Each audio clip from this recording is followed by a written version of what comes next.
All right, welcome to episode 6 of the BDS Volleyball Podcast. This episode is going to be featuring one of the rising young coaches in the South and one of the more respected volleyball minds in player development and recruiting, Coach Tristan Johnson from the University of North Alabama. Coach Johnson comes into the 2025 season off a strong year with the program. Was it 25 or 24 that you swept Alabama? 24, That 24. that had to be a pretty good feeling. Yeah, Um, yeah, yeah, for sure. So before taking over North Alabama, Coach Johnson built an impressive resume at the University of Alabama, Arkansas State University in Southern Illinois. So let's. I gotta put this in there because it's just when I read it, it kind of made me laugh at first. But um, across those programs, Coach Johnson led championship teams to NCAA tournament appearances and some of the largest year-over-year turnarounds in Division I volleyball. I think Arkansas State might have been uh, one of those. Um, Named the AVAC under 30 under 30 list, and this is the one that made me laugh because I read it wrong, and I read it later recognized by Volleyball Magazine as the under 40 coaching hotshot. I read it as hot coach, and I'm like, what kind of list is he on?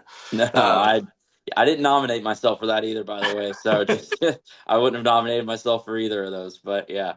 well, welcome to the show. I appreciate you jumping on here. I appreciate the conversations that we've had kind of offline, and getting perspectives from college coaches. I'm going to have a couple of D2 coaches on in the near future. Just all the different levels of volleyball.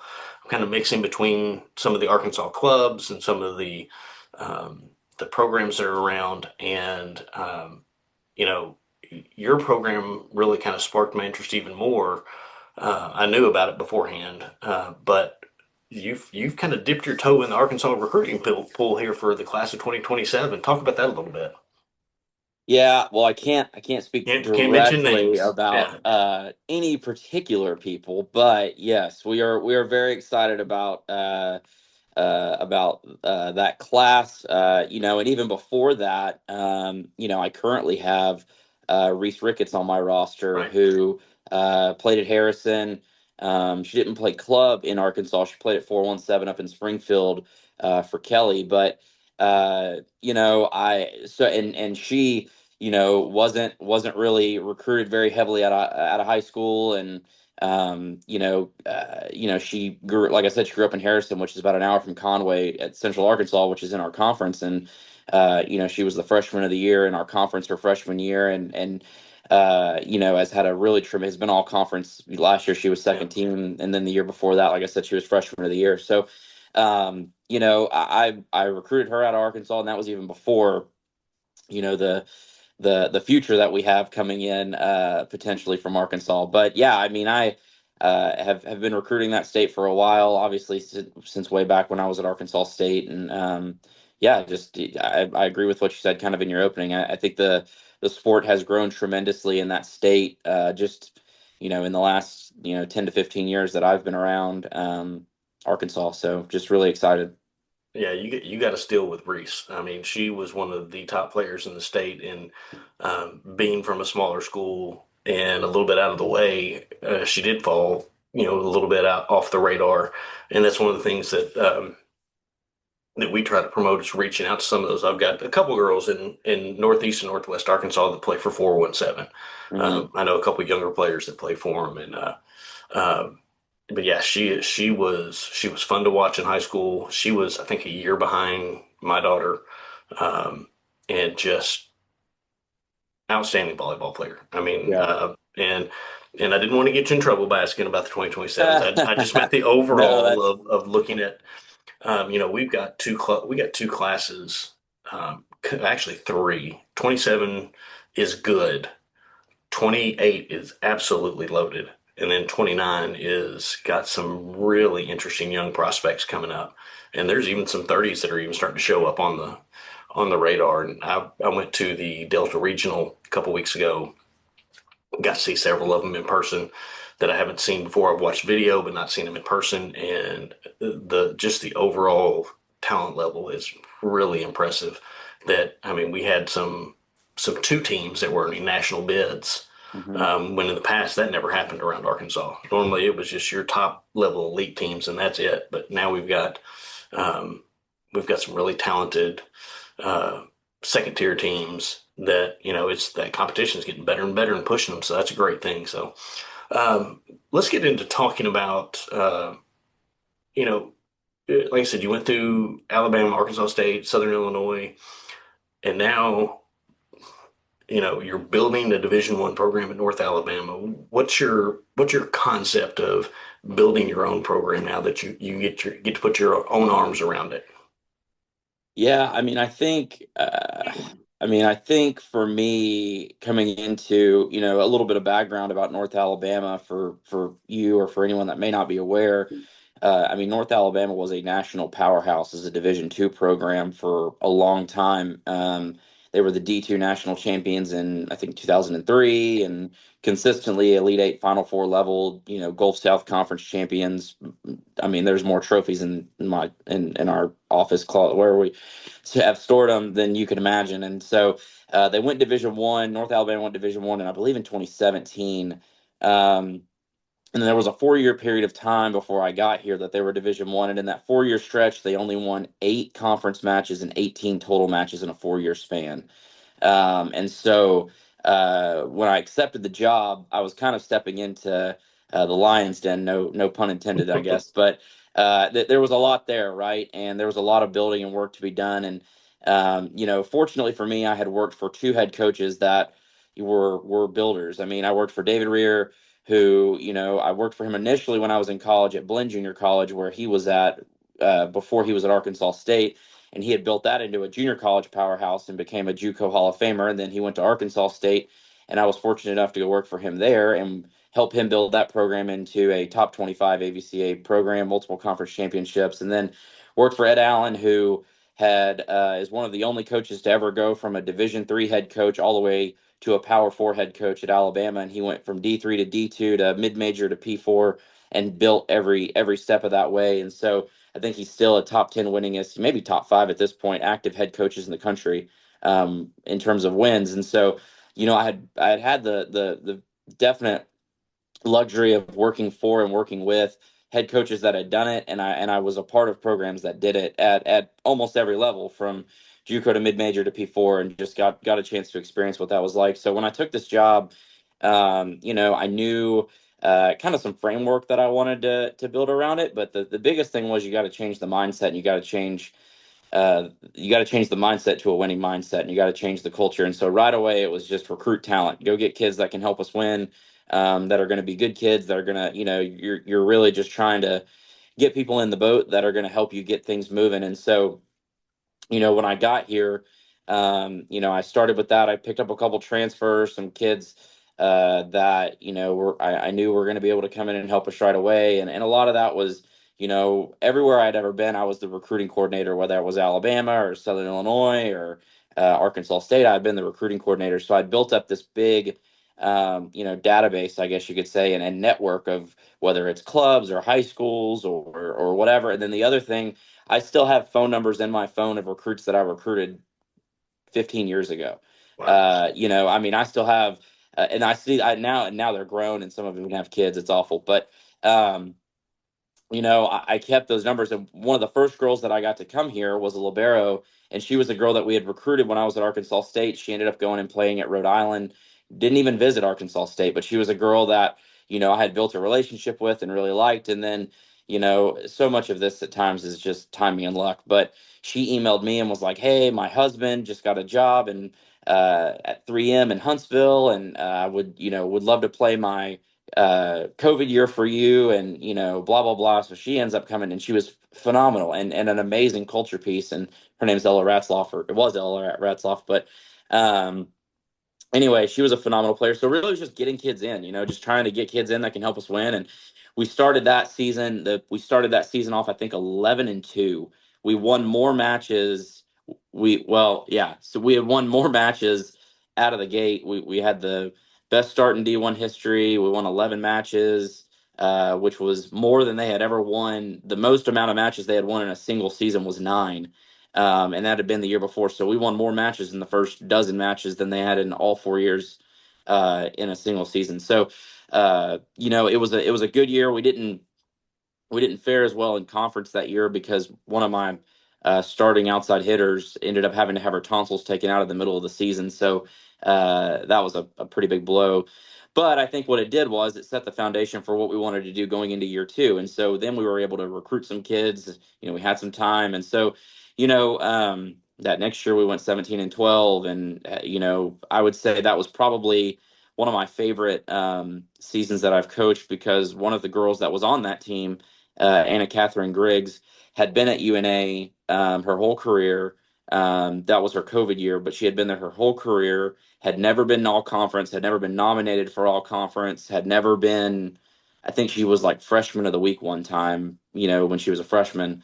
Um, but in that season, she broke the record. She broke the conference record for hitting percentage in a season. She was a first team all conference player and then ultimately got to go play professionally in France. And so to take a player that, had never won more than 9 matches in a season her whole career, had never even been nominated for all conference before, to help her, with the staff that we had and with the players we were able to bring in to help her elevate her game to a place where not only was she just all conference, she was first team all conference. She broke a conference record, and then she was able to leave and go play professionally in Europe. She actually helped our team out in the spring. She came back after playing professionally and came back and helped our team this spring, and is still a great mentor for kids in our program. So, I think in the building process, it was really more about just getting a winning mentality. You got to win, right? You got to win. You got to get the wheels turning. You got to get things going. And then when you're recruiting kids, you're selling a vision, right? You're selling a vision for what you want to build and what you want to do. And so it was a culmination of all of those things. So that's kind of how we started trying to get things moving. That's really cool. And you bring up a point that when I talk with families, I try to make a point of every offer you get is important, no matter where it comes from. Because you talk about a player that you offered and were recruiting heavily at Arkansas State, and then years later comes back to you. Mm-hmm. Those relationships matter because you never know where a coach is going to pop up. Mm-hmm. Because a lot of recruiting is done, through the assistants, do a lot of the groundwork and everything, and you never know where those assistants are going to show up one day. And I encourage a lot of young players that are, or not young players, but before that June 15th time frame, talk to NAIA coaches, talk to Division III coaches. There's no rules against talking to them. Mm-hmm. Learn the conversation, learn how to work it, and you may find a school fit at that Mm-hmm. level. I mean, I played at the time NAIA baseball. It's now the school I went to is Division II. But I mean, the competition was fantastic. And it's you just never know. But then when you get to that June 15th and you get to those bigger conversations, you're a little more prepared for them. Mm-hmm. But you never. I had a player that I worked with that was going to an NAIA school, and her coach got hired at a Division I school. Well, he ended up taking her with him Mm-hmm. because and she ended up starting her entire freshman year. So recruiting and coaching movements and player movements and all now is so fluid. It's you got to be respectful of every offer that you get because you never know where you're going to be. You may think you're going to the perfect fit school and it may not be, Mm-hmm. and you may be back out there looking again. And if you burn bridges, that makes it tough. Yeah. Um, so kind of dovetailing into that, let's talk a little bit about recruiting in today's era with, gosh, what's it been, 3 years and three rule changes now? Mm-hmm. And you've had the roster rule changes, you've had just the explosion of the portal, and now you've got the looming 5-for-5 coming at you. So, Mm-hmm. talk a little bit about recruiting in that um, new style that seems to be changing every year. Yeah. Yeah. I mean, I think the things that I was thinking of when you were kind of going through that a little bit are, I mean, I've had that happen multiple times here. I this was pre-portal, obviously. This was a long time ago, but I never deleted those phone numbers, and that was 10 years before the portal existed. And I just always kind of had in my mind like you never burn a bridge. You never know, whether it's transfers or just whatever, right? I just always thought that it was important to keep those lines of communication available. And then when I got to North Alabama, lo and behold, I ended up getting Ella. And then Brenna Teets, who ended up coming and playing 2 years for me here. She was at West Virginia. She was a kid that we were recruiting at Southern Illinois that ended up going to West Virginia. She was from Florida. She ended up getting in the portal. She comes and plays 2 years. She's a 6'4" right side, power four player. Jasmine Brooks, Huntsville, Alabama. She was committed to play for us when I was at Alabama. When we left Alabama, she decommitted and went and played at Tennessee for 4 years. Had a COVID year, came and played for me at UNA for a year. So I picked up a grad transfer from Tennessee. So that's two P4 transfers right there that played in my program here that both were kids that I had recruited previously, and they didn't visit any other school other than UNA. Wow. And I mean, a big piece of that obviously is the relationship. I mean, I think you could ask them both. And the reason that they came here was not necessarily for me, but obviously the relationship that we had built, um, played a big role in that, right? I already, when they got in the portal, I already had their cell phone number. I just texted them, right? I didn't have to email them or write them on Instagram or throw something into the abyss or call their club or whatever. It was, hey, I don't know if you remember me, but I blah blah blah, right? And and then obviously they both remembered me, and so that's just two examples right there. Those two, Ella, of just never burning that bridge. To your point, and I think for the player side of it, my I tell my staff this whenever we're recruiting kids is, you know, we have to tell kids no, and we're going to get told no, but don't ever burn a bridge with somebody, because you just never know how that may circumvent itself back. I mean, there's kids that, we obviously try to shoot our shot with girls that are, looking to go to a P4 or whatever. And, sometimes they do, and then they go there and it doesn't work out, or they go there and they're not happy, or they don't play as much as they'd like to. And so you always have to, keep that door open. And, you just always have to be, good about. And, the other piece to that is not only, I don't mean for that to sound selfish at all, but the truth of the matter is this is about the kid finding the right fit for them. I mean, this isn't about, I always tell recruits and families, my job is not to convince you that you need to be at North Alabama. My job is to, lay out who we are, what we expect, who you're going to have to be if you want to be a member of this program, and how we can help you be the best version of yourself. And if that fits what you're looking for, then that's great. But if not, that's okay too. And I think transparency and honesty are things that we really try to really pride ourselves on in the recruiting process, because, I think if we want to get away from, the constant transferring and transfer portal and all that, and it being that sexy thing to do, I think that in the recruiting process, you just got to be honest, like, hey, this is where I see you. I think, if you come here, this is where I see your role in our program. And also, this is what we're expecting of you if you want to be a member of our program. Your education's going to, and every program's different. Every program's ran differently. That doesn't mean that it's wrong.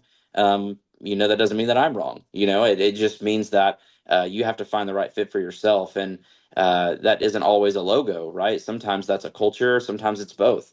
So, I think you had asked about like recruiting in this era of where we're at. I think you have to be pretty, maneuverable. I think things change pretty constantly in terms of, we didn't have any kids go in the portal. This year, I take that back. We had one go in the portal. But it was a different situation. We didn't have anyone elect to go in the portal. Maybe that's the best way that I should put it, in this cycle for us, which was great, and I think a great sign of where we're at culturally. But I think for us, it's a big piece of what we're trying to build moving forward. But at the same time, you still have to be ready to pivot. I mean, you can have kids come in that are super super happy, that love being here, that go, look, I just want to play more. I'm going to try to go find a place where I can play more. That doesn't mean they're necessarily mad about you. They just want to play. And so that opens up opportunity. And so, I think with the looming potential, we were just informed we're supposed to call it the age model, not 5 for 5. We were just told that, yeah, age-based model. That's what I was told to call it. So, based on this age-based model, if that is to pass, I think it creates a lot of different things that we're going to have to navigate. I've always been, even in the portal, stuff. I've always been a big proponent of trying to recruit young kids. I think that, for me, Coach Allen used to always say, greed has no ceiling. He would say that all the time. And I think that that's a really good thing to think through. You look at football, right? all those guys want more money. I mean, they always want, and you can trickle it down to volleyball if you want, but greed has no ceiling. And so, if you go, hey, you can come to UNA and I'll give you $10,000 or whatever, well, if they have a great year, they're going to come back and go, hey, that's 10. Now I need 15, or now I need 20, right? I Right. mean, it's never enough. And so the way I look at it is I'd rather go get a kid that is going to be grateful, humble, hungry, want to learn, want to get better. I mean, you look at a situation, I can talk about this one now, but we just signed Kennedy Bullens from Hmm. Marion High School there in Arkansas, and she was still an uncommitted senior. She was a kid that we had been looking at for a while. She was a kid. I mean, I had told multiple head coaches about her in other Division I institutions, and she was getting a ton of looks. And I knew she wanted to come to UNA. We ended up, as things played out, we ended up having to medically retire a middle blocker that we had on our team at the end of the spring. And so, I was sitting here and I was going, okay, well, I can go get this kid who is a great kid, has been extremely successful in high school, has worked her tail off, a kid that we know wants to be here, or we can wait for the portal to open and you just don't know what you're getting your hands on Right. in that scenario. And you don't know if you're going to get your hands on anything, right? I mean, you potentially could not end up with anything, or, it's like I was talking to another club director about yesterday, more often than not, especially in the May portal, if they're good enough to help you, they're either going to cost more than you probably can afford, or if they don't, then there's probably some problems that you're going to have to deal with, right? Yeah. So, I elected to go with the young, hungry player that I thought was going to, come in here and have her hair on fire, ready to prove herself. And so, I think that everyone has different ways that they have to figure this out, right? And I think you just have to look at it as what's the best opportunity for my program, and that's not going to be the same for everybody. I mean, the way I play the game, I have, a set scholarship budget, and my goal is how do I, get as many kids here with scholarship money as I possibly can. Not, okay, I'm going to take that money and try to give this kid you know, I'm not going to give this kid $50,000 and then not have three kids on scholarship. I'm going to look at it and go, hey, that's three full rides that I could go get some great players. And so, but that's just the way I look at it. I think that with where we're at in our conference, I think that's a competitive model. I think you can go recruit a lot of players. I think obviously you're aware of some that we have coming that I think are going to be tremendous assets to our program. And, also I think the other piece is, culturally, it's really important for me. They came to us years ago when all of this first started and they were like, hey, are you interested in NIL or Rev Share or any of this stuff with your program? And I said, only if everyone can make the same amount. I'm not interested in, you know, Reese Ricketts getting $100,000 and nobody else getting anything. Either if I've got, 15 players and you're going to give me $15,000, then everyone's getting $1,000. And that's just the way that I go Yeah. about it. I'm not saying that's the way that Arkansas should go about it, or Alabama or Auburn. They're playing a different game than I'm playing. And so, you know, I just look at it and I go, okay, well, I'm gonna try to figure out the best way for me to get those kids here that can help me win. And again, that's for where I am currently. That's the model that I think fits where we're at. And so, I still think that we can get kids here that pride themselves on getting their education paid for and the opportunity and doing those things, and still can compete at a high level. And you do have the benefit of having one of the most beautiful campuses in the South. That helps for Yeah. sure. Yeah, it helps for sure. Yeah, it's a beautiful area. The Shoals is awesome, and I think so many. And I've talked with basketball coaches, women's basketball coach. She and we have a new women's basketball coach. She's great. She's amazing. And we were kind of having a discussion the other day that we're fortunate in volleyball to a certain aspect that. I mean, club volleyball is not cheap. Anyone that's listening to this that plays club volleyball, and you yourself know, club volleyball ain't cheap. So, if I go to a player and I go, hey, you can come play for me at North Alabama and I'll give you 10 grand, they're going to go, yeah, those were our club dues for like 2 months ago, or oh, we spent that in club last year, right? So it's not going to move the needle. For some families, for some it does. Again, that doesn't necessarily, that's not painting with a broad stroke there, but you say $100,000, that moves the needle quite a bit for folks. But with where we're at, again, I just think sell the campus, sell the culture, sell the opportunity, and then you can still get the Reese Ricketts of the world. You can still get some of the best recruits out of the state of Arkansas, if not the best recruits in the state of Arkansas, or Alabama or wherever. So I think we try to be true to who we are and what we're building here and trying to help kids be the best versions of themselves. And, again, that's a little maneuverable with the current landscape of things, but I think you do your best to do what you can. So when you're evaluating a player, where does Instagram, Twitter, TikTok fall into it versus, obviously it doesn't replace film. Hmm.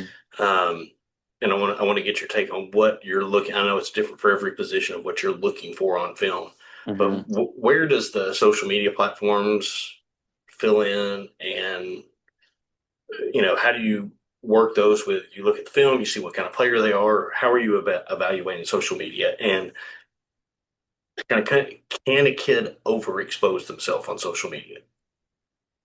I think the only way a kid could necessarily overexpose themselves is at a social setting, right? Like I look at social media more for like the cultural social aspect as opposed to like the video aspect of recruiting.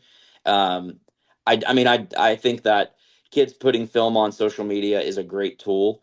Um, it's a great way for us to be able to really like something right away, for them to be able to like know if we are watching it because we can like that video Mm, or whatever. So I do think that whereas some different platforms we can watch it and you get alerted that we watched it, but doesn't necessarily mean that we liked it, whatever, right? Like that's a little bit more of like a tangible way to know, like, oh, hey, they saw it and they liked it, right? So um I do think that there's some added benefit to that for sure. But um, again, I think I'm not big on social media myself. I mean, I get on it. Honestly, the only reason I have it is for recruiting. It's I don't and some of it Facebook wise is like then none of these kids probably even have Facebook. But the Facebook stuff for me is more family and friend oriented and not so much professional oriented. I don't have TikTok. I refuse to get it. My staff has it. I let them handle all that. But I don't think that there. I don't think. I mean, I think you for an athlete, I think you're in charge of your own journey as opposed to so put as much content out as you possibly can. I mean, I think there's, especially in this era where you can I mean, golly, you can make money with getting a lot of followers and getting a lot of things like that in the social media world. So I think the more content you put out, the more opportunity you have there. I think there's a lot of girls that may not be the best players in the country, but they've got such a big following that it's almost even like boosted their profile a little bit right. as players. And so I don't think you can overshare as it relates to your skills and stuff like that. We've got some girls coming that do that. Um, and there's nothing wrong with it. Again, I do more of my, I spend a lot of time, not a lot of time, but we do look deep into social medias, not just your volleyball one, but also your personal one. I follow both. If I'm following a player, I don't just follow their volleyball. One, I follow both because I want to see what are you posting on your personal stuff, what are you posting on your volleyball stuff. I think it's really important. And I think that there's been a lot better job, whether it's parents or people in general, of educating young people about what they're putting out there and how it sticks around for a long time. I think enough people have been bitten by that at this point that it's becoming more and more of a thing. But, um, I'm just you glad it know, wasn't I, around when I was a kid. no doubt. I mean, and that's a topic that I could go on forever, but I tell parents and players and people and coaches all the time. I don't think this generation of kids gets such a bad rap for a variety of things, right? And I tell them all the time, I don't think this generation's any worse than mine or the ones that I recruited previously or whatever. I just think they've got way more avenues to show stupid stuff than we did, right? I mean, if I could put my every thought on social media when I was in high school, I probably would do just it's just the opportunity. They've got this thing in their hand that gives them a microphone that we didn't have, and so and a way to record it as well. And so I think that they're just kids, and so I think it's just educating them on how that visibility can be a good thing and a bad thing. So but social media wise, again, I spend more time looking at more of the content in terms of culturally, what are you posting, even for transfers. I mean, there's been times where we've looked at transfers and the content that they share and moved on from them because it's just not fitting for what we're looking for and what we want to represent our program. Yeah. So when you're evaluating film, um, how long is your attention span on watching film? Because you have so much to watch. Yeah, I mean, I definitely think your elevator pitch. I've used that phrase before in another interview, but your elevator pitch, that first 15 seconds needs to be your big swing, right? I mean, I'm not necessarily saying I'm just going to cut off the film after 15 seconds, but you definitely want the first swing that you take to catch the eye of whoever's watching, right? For liberos, it's a little bit tougher because obviously, like one pass isn't. I mean, you're not jumping and smashing a ball and like blowing somebody's eye up, but I think you've got to market the skill that is going to make you the most attractive to a coach. Again, if I'm watching a setter, I want to see your video. I want you to see you set, right? I want to watch you set the ball. I want to watch you set the outsides. I want to watch you set the middle. I want to watch you set the right side. I want to watch you set from, on the move, forward, back, off, all those things. If you're a libero, I want to see you pass. To me, that's the most important skill that a libero DS can be great at is passing, because it's the thing that you are really going to be, probably is what's going to put you at the highest level. If you're a better defender than passer, then definitely need to put your defensive highlights. One of the things for liberos that I think um, players get a little too into is like the diving plays, the hustle plays. Like those are important, but it's not necessarily like what I need to see right away for a minute and a half, right? Like, the best liberos that I've ever been around make it look easy, right? So if you're sending me a video and it's 2 minutes long and all you do is dive, well, that's not. I mean, that's great that you play hard, but are you making things harder than they should be, right? And so, for attackers, like I don't need to see you serve unless serving, and you better be dropping some bombs back there. But I want to see you jump and hit. I want to see you jump and attack the ball. I would say that you definitely want to put what is going to make you the most marketable at the beginning. So I watched quite a bit of the film. I would say I try to watch it all just to be respectful of the kid's time and the time that the person put in to make it. But I would definitely say that first little bit obviously creates a pretty big impression. Right.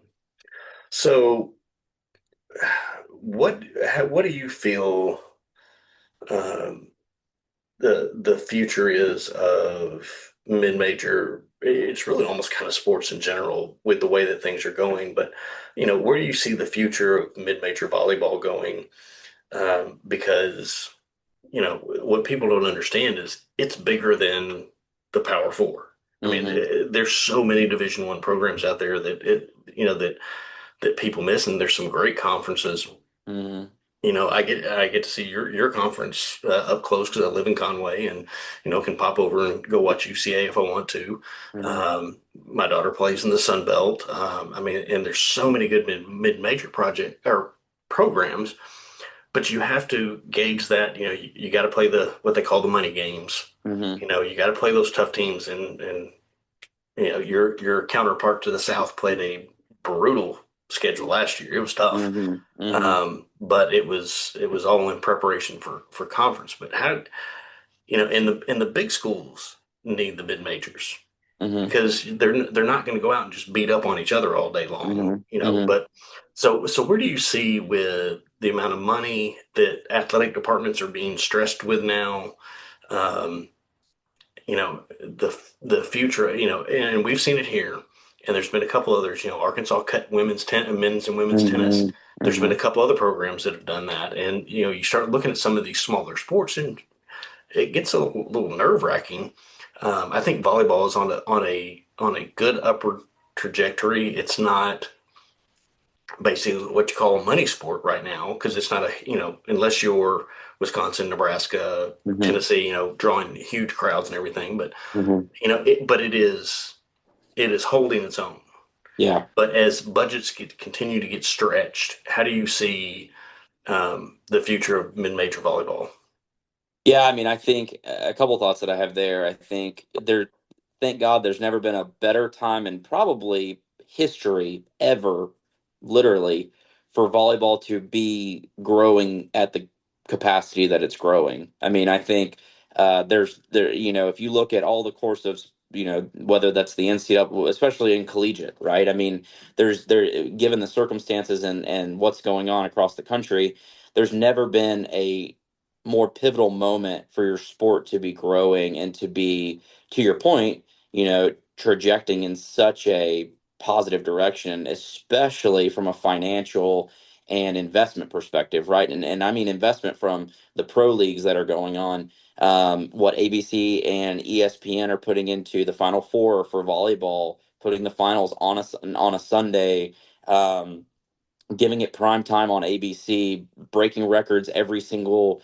I think the last few years they've broken records for viewership. The more that ESPN and the ESPN, not just ESPN2 or Watch It. Like the fact that those channels are going to have volleyball through. I mean, you think about this fall and how much volleyball access there was every single day, Mhm. and how much that, I mean, that's just exploding. The fact that we're trying to get away from football on Saturdays and we're just, SEC's playing on Wednesdays and ACC's playing on Tuesdays, or they're, and it's hard because there's a lot of things that, again, you could dive into with that, with student athlete welfare and traveling during the week and having class, and there's a lot of factors that go into all of that.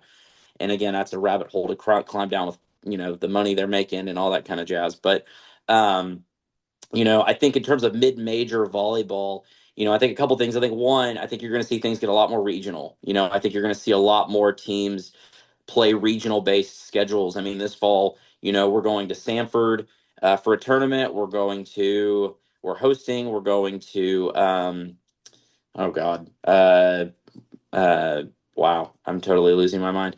We're going to Liberty, but Liberty has the means to help us with that situation a lot Mhm. more. And then we're going to Troy. So sorry. So, I think you're going to see a lot more regional based. Last year we went to UAB. I just think you're going to see a lot more of the mid-major schools. You're either going to go somewhere and they're going to pay for you to go there, or you're going to stick pretty close to home because you're going to have to in order to save funds. But the other thing that I'm interested to see how it plays out over the long period, especially as it relates to football, and I think you're starting to see this play out a little bit, is those money games are starting to go away. Mhm. And you look at what Alabama football just did, with some of their football schedule. I think you're going to start to see potentially that happen in the volleyball world, where they go, okay, hey, we're going to pay North Alabama X amount of dollars to come to our tournament. Well, we could just, pay this school, or have that school just come to our tournament, and we could give that money to a player.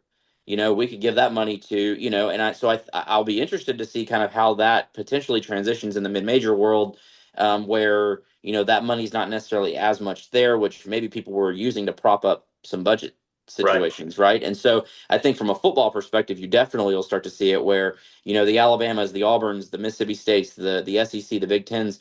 I could see them kind of transitioning into a, like, hey, we're going to play each other and save paying these G5, to FCS schools $500,000 to $1 million, and we're going to put that back into our programs because we're paying the quarterback $5 million, right? So I think that you look at that from a macro level, just trickles down into the mid-major level and how that affects budgets and all those kinds of things. I think volleyball's safe, obviously, like I said, but you know, I think the other thing you're going to start seeing a potential piece of is you're not going to see very many, if any, two bid leagues in the mid-major level. I think you're going to see a lot more of all of the P4 SEC, every SEC school making the NCAA tournament, every Big Ten school making the NCAA tournament. I think the reason for that's going to be, when they can start, paying players or having 18 scholarship athletes as opposed to what we have, or the other mid-majors, no matter what the mid-major is, some of the best mid-major volleyball programs in the country, the Western Kentuckys, the Marquettes.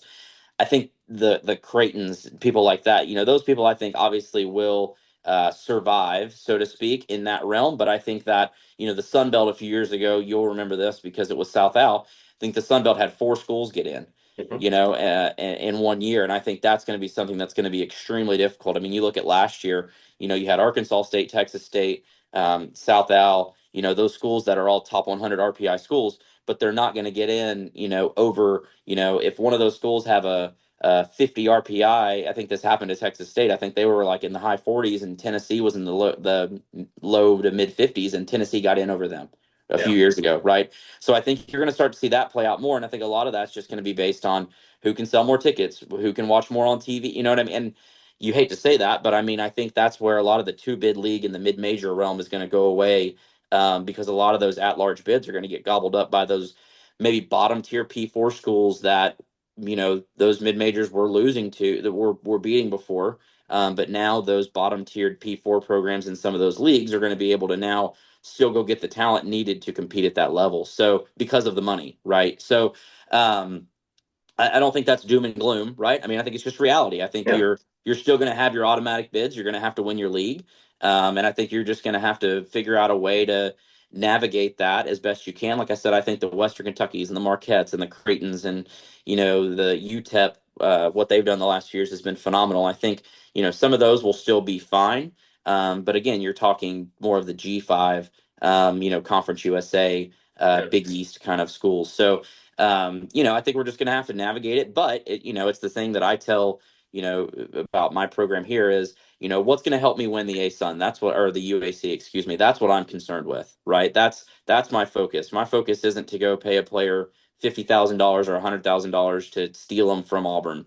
That's not. I'm not trying to win Yeah. the SEC. I don't need that budget. I don't need. I need. How can I win? How can I win my league? That's my focus. Yeah. We got to figure out a little North Alabama, South Alabama rivalry, trophy game. Yeah. We gotta make that happen every year. Yeah, Jesse and I have gone back and forth on that the last couple of years. It's just never worked out, whether it's we're hosting the same weekends but he and I both are trying. We have pretty much every spring we have a text exchange or see each Yeah. other recruiting and talk about it. But definitely, I would love that. Yeah. He told me he I told him you were going to be on the show. I'd asked him a question about the age based rule. Yeah, Call it the yeah, right there you thing. go. You're And in the know now with that. yeah, and I told him you were going to be on the show, and his response was, great guy, and really respects you as a coach. But I think going forward with like what you're saying, the scheduling issues, those become big games then. Those Hmm. become your big out of conference games, Hmm. and you can do a lot with those. And it is going to be tougher.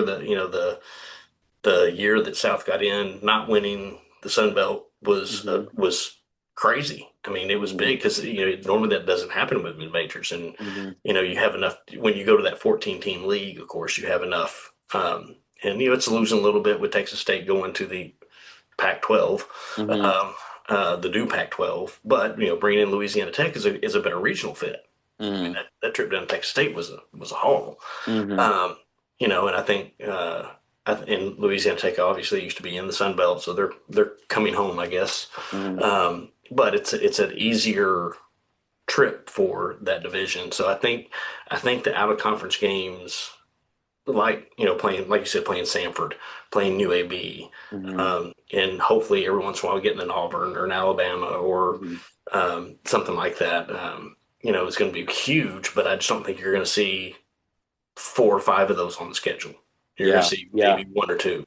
Yeah, and I mean, I think for us, we're regionally located where Mississippi State's 2 hours away, Ole Miss is 2.5, Tuscaloosa's 2, Auburn's 4, Tennessee's about 5. So like we can get to some of those still.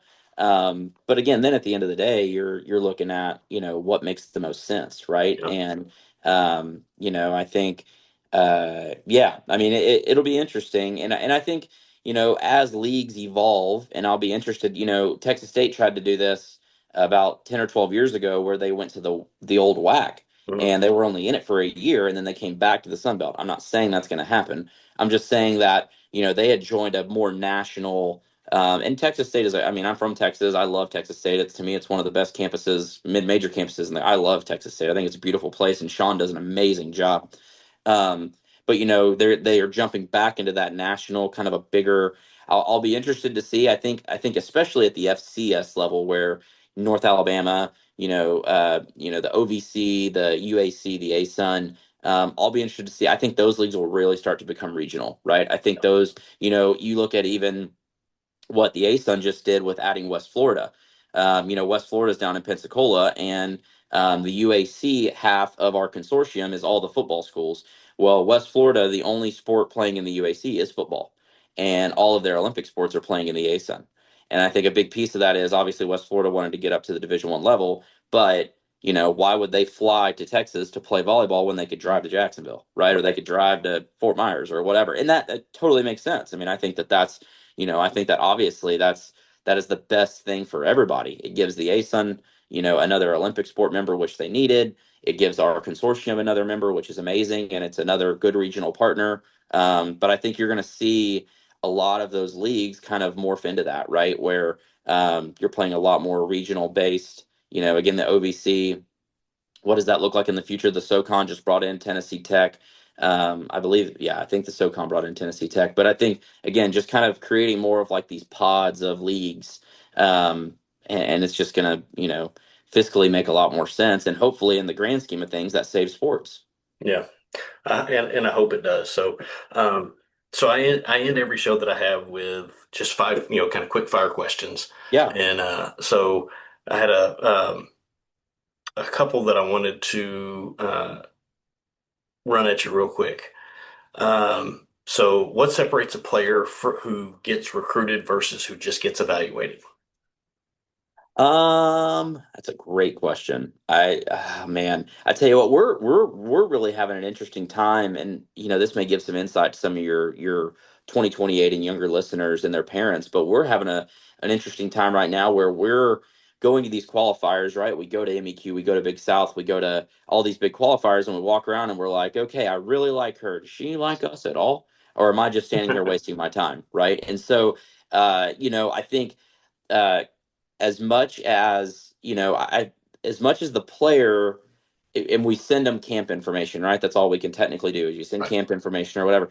But as much as that can be reciprocated negatively or positively, I think is huge, right? And hey, thank you so much. Whether you can make it to camp, can't make it, very interested in your program. Hey, it's a little too far from home for what I'm looking for, and it may not. And some people may, some players may be getting the don't tell anyone no yet. Well, I know I don't want to live in Anchorage, Alaska. So like Yeah. that may be an easy one, right? So hey, I know I want to be I know I want to be a teacher, right? So I want to go somewhere with a great education program. You don't have that. I want to be a whatever, right? So I think some of those things are also things to think about. But I think in terms of recruiting versus evaluated, that's one thing is that just knowing who we want to watch. But I think another thing is how they interact with their team, how they interact with their families. I pay attention to that a lot, especially in this piece of the process where we can't talk to the kids. So, um, you know, standing there watching the coach calls a timeout and you're kind of watching the timeout. Okay, are they looking at the coach paying attention, or are they just kind of like, talking to their friend while the coach is talking, in between games? Are they, how are they with their folks, when you're watching? Are they, waving at their parents to bring them, whatever? So just kind of those interactions, I think, are something that can kind of make you be more a little recruited as evaluated. But yeah, I think the communication piece is a huge piece of that. Just knowing how interested you are, I think makes a big difference. What's the fastest way a recruit can hurt their chances with a Oh, college coach? Oh man, disrespect your parents. I think for me, that's a big one. I think how you treat your parents. I've told this to recruits a ton. I've not talked to kids because of this. I spend more time on a recruits. I mean, when they're here, it's showing them around and doing all this. I spend more time watching how they interact with their mom and dad than I do anything. How are they treating their mom and dad? How are they talking to their mom and dad? How are they if their mom and dad goes and gets their phone, if they want them to be in the pictures with them, what is their relationship like with those people? Because I mean, and not every situation is the same. So I don't want to, family structures are different for everybody, but from a fundamental perspective, like whoever that authority figure is in your life, what is your relationship like with that person? Because that's going to be me. I'm not going to be your parent necessarily, but I'm going to be the person that's in charge. I had this saying that another Harrison, Arkansas girl, Juliana Kramer. She played from Harrison, played at Arkansas State, finished at Ball State. She's now assisting at UT Arlington. I told her parents this when she was on her visit. I kind of coined this phrase, I think, but I would say like when you're in high school, you find out who you want to be, but in college, you become who you're going to be.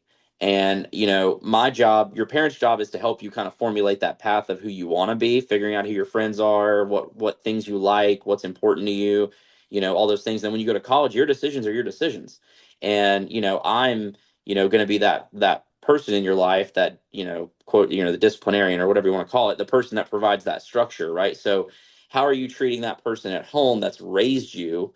And then, because I can't expect to be treated any better than that, Right. because they literally raised you. So, I think that's something that can really, I mean, that in and of itself can, that and being a bad teammate. I've not recruited players for both of those reasons. And when I say not recruited, I mean like instantly was done. Yeah. What skill translate the quickest from club volleyball to the Division I level? Oh, skill on the court. Yeah.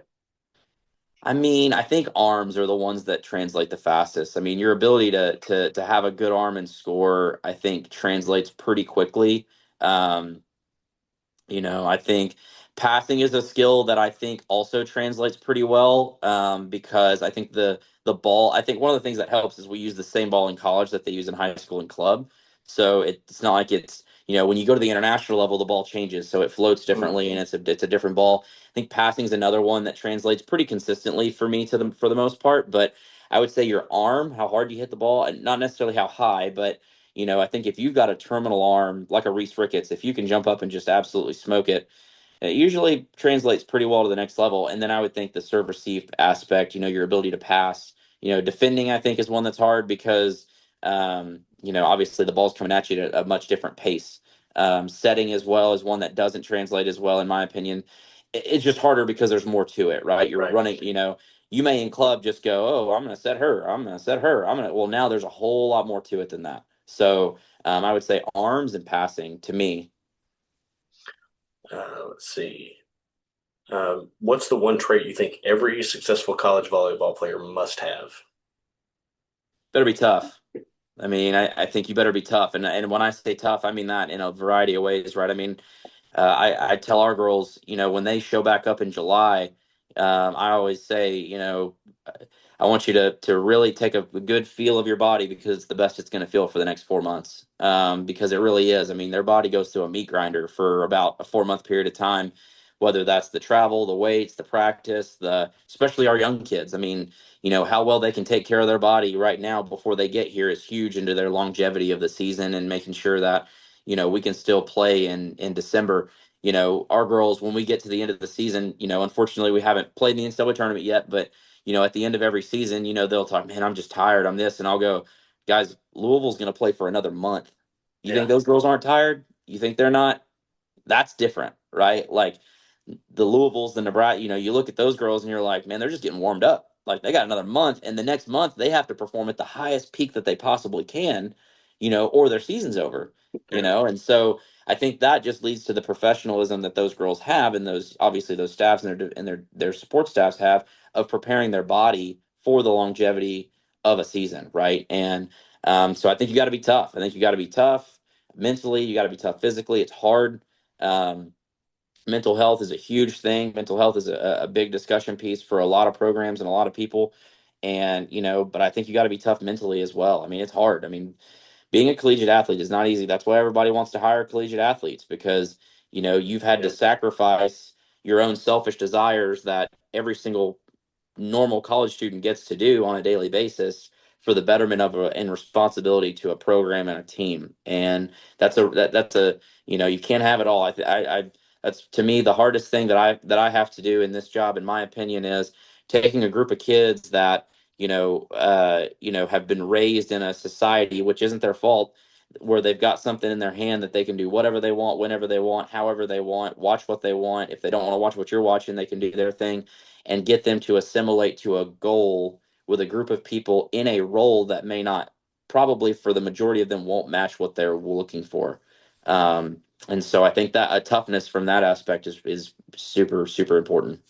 And you actually answered my next question was going to be quickly on mental, but I did the second episode I did was with a guy named Jason Curry and a lady named Blair Perry, and Blair Perry does she's the mental coach for 501 volleyball Mm-hmm. and does a great job. She's got a daughter that plays that's just a phenomenal athlete, but and then Jason Curry, I first met him when he actually came and spoke to my daughter's club.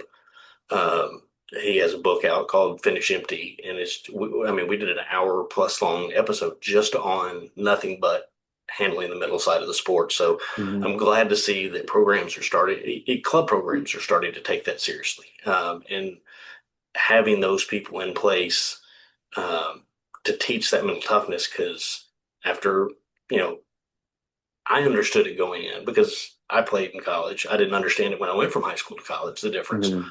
Mhm. But watching my stepdaughter go through it, I mean, it's 10 times more of a grind than it was when I played.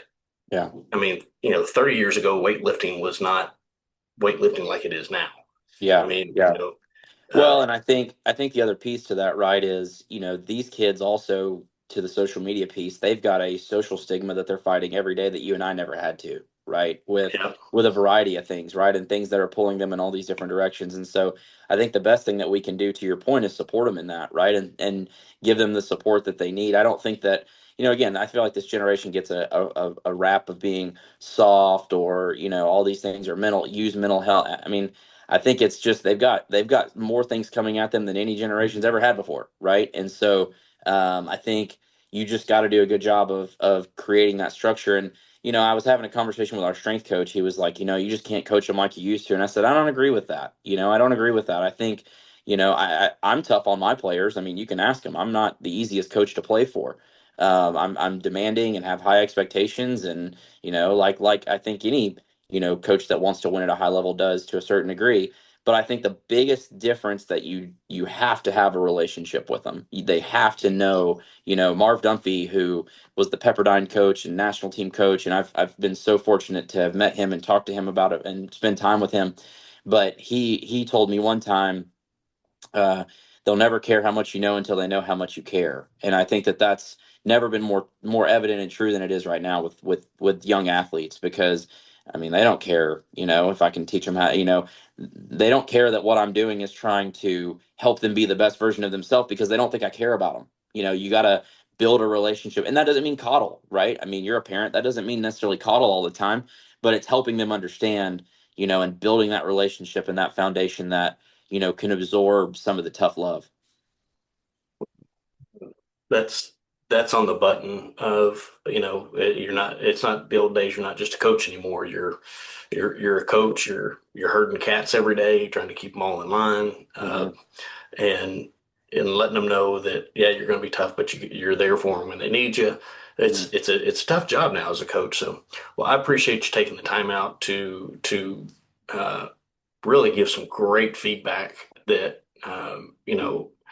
recruits in Arkansas can see. The ones that don't know about your campus, don't know about your school, can get an idea of what North Alabama's like. I appreciate you continuing to recruit the state, and you're, like I said, you swiped a couple. The one you just got from Marion is, I watched her in the high school uh, playoffs. Just a beast of a player. But the two of them, was it his other one's last name's Brown, but they were just, she's going to Mississippi State, I believe. Yeah, But Kendall, I think is her name. yeah, Kendall Brown's going to Mississippi State, a 5'8" middle, by the way. Hmm. But it's just can jump to the gym, and has both of them just everywhere you look on the court. They're just everywhere, Hmm. and high IQ players, fun, a lot of energy to watch, and seeing them, because Marion's not a place in Central Arkansas that we see very much. So, Hmm. but really appreciate you recruiting the state and seeing that the talent is here. For your sake, I hope it doesn't get out too much, but that 2028 class is going to be. There's going to be some competition for them. It's loaded. Yeah, well, and I think it's been pretty cool to watch, because when I was coaching at Arkansas State, there was Ozark, in Fayetteville, and then there was, when I was there, I was helping Margie McGee at Valley View High School work with Arkansas Juniors, which then Hmm. transformed into Arkansas Junior Storm, and now is Arkansas Juniors again. And then there's Northwest Arkansas Juniors, but I think one of the things that's been and then there was Little Rock Juniors, and that was pretty much it. Yep. But since then, I think, whether it's Tanya, or, the guys at 501, or Well, Jason Lambert from 501 is now taking over Little Rock Juniors. Yeah, I saw that. I saw that. and Yeah, and and but I think that's been so much fun to see. I mean, Valley View High School's won. Margie is a legend. She's won mhm. 20 some odd state championships, and my wife played for her and won state championships there, and my sister-in-law and all that stuff. And so, it's so cool to see that how much the game has grown. I mean, whether it's again, Margie just had such a stranglehold on everything, and so much of that, in my opinion, was every one of her kids played club. Well, now you look at how much the game has grown, and now there's lots of high schools where everyone plays club. I Yep. mean, all over the state, and so um, it's been really fun to watch. And I think I was really lucky to be a part of Arkansas volleyball when I was at Arkansas State from the beginning of stages of that, because it allowed me to really build relationships with some of the foundational pieces. Like a Margie McGee and some of those people that now I'm able to kind of have that network, and people that I know that I can talk. I mean, that's where, so many of these kids that, we're getting now and getting in the future from Arkansas, it's all people that I've known over the years that are at Ozark or in NEA or Central Arkansas, and so I think it's just really, kind of capitalizing on those relationships and asking those people and then, trusting them. But no, it's been great. I'm super excited about the 28 class in Arkansas and all the tremendous talent that they have, and obviously really excited about the 27 class in Arkansas. So You should uh, be. yeah, so And we'll and see. well, I appreciate you, Coach. I'll let you get back to meetings and whatnot. Well, now you're probably pretty much full scale recruiting. Now that the kids are going home and you got them out of your hair for a little bit, so now you can go chase some new ones and Yeah, hopefully continue to build on top of each season. And I wish you all the success in the world. And thank you very much for coming on the show.